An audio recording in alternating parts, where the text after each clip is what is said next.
Yaklaşık olarak bir yıldır uzaktan eğitim yapıyoruz ve her ne kadar okula gidemiyoruz, her ne kadar uzaktan eğitim alsak da okulda olduğu gibi olmuyor.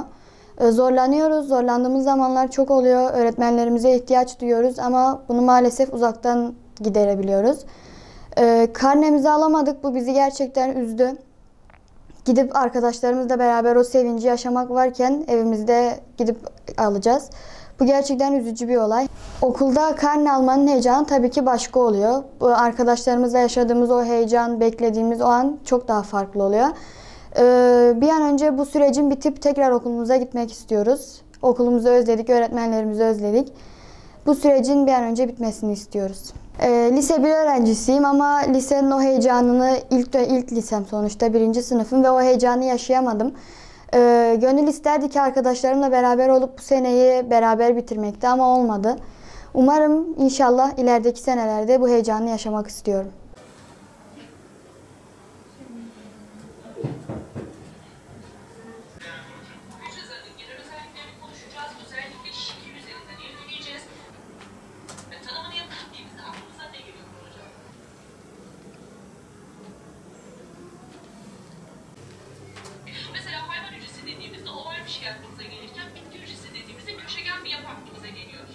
Yani ben bu sene 12. sınıf olduğum için benim için yani yüz yüze eğitim şarttı biraz da.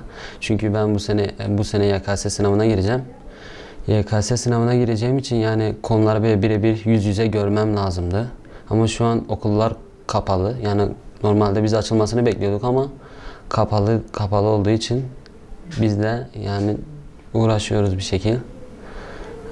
Karne için de geçen sene de mesela 2. dönem de kapanmıştı. Son sene yani şey yapamadık, o sevinci yaşayamadık.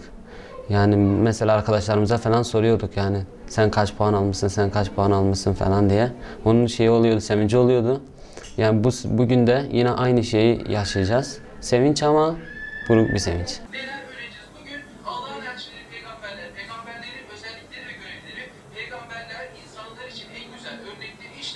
Yusuf bak burayı not al.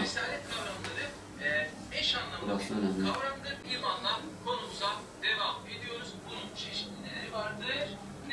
Yani insan ancak insan anlayabilir. Melek yoksa olmazdı yani. Okulda öğretmenlerle daha iyi ve daha anlayabiliyoruz. Burada bilgisayardan ses bazen olmuyor, internet çekmiyor da olabiliyor. Okulda hoca anlatınca her biri anlamazsak da hocaya soruyoruz yeniden. Hoca bize yeniden anlatıyor. Burada sorunca anlayamıyoruz burada bilgisayarda fazla. Onun için derslerimiz zorlaşıyor. Arkadaşlarımızla böyle yüz yüze görüşemiyoruz bu pandemiden dolayı. Korona olduğundan dolayı okulda birlikte değiliz eskisi gibi. Derslerimizi doğru düzgün işleyemiyoruz artık.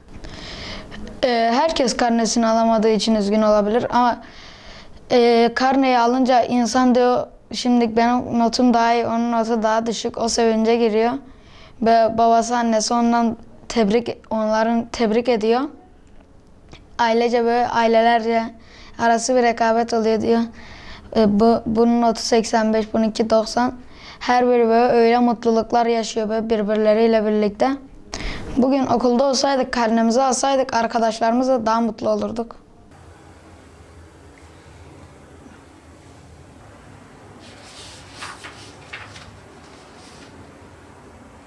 Okula gidip okuldan eğitim alınca arkadaşlarımızla teneffüste oynayabiliyoruz ama canlı derste EBA'ya giriyoruz. Sadece tıklıyoruz, açılıyor.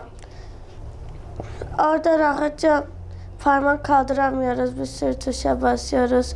Arkadaşlarımızla teneffüste oynayamıyoruz. Herkes birbirinin karnesine bakıyordu. Öğretmenimiz yanına çağırıyordu. Mutlu oluyorduk. Güzel elbiselerimizi giyip okula gidiyorduk. Arkadaşlarımızla oyun oynuyorduk. Ama şimdi alamadık okulda. Okula gidip alsaydık daha güzel, eğlenceli olurdu.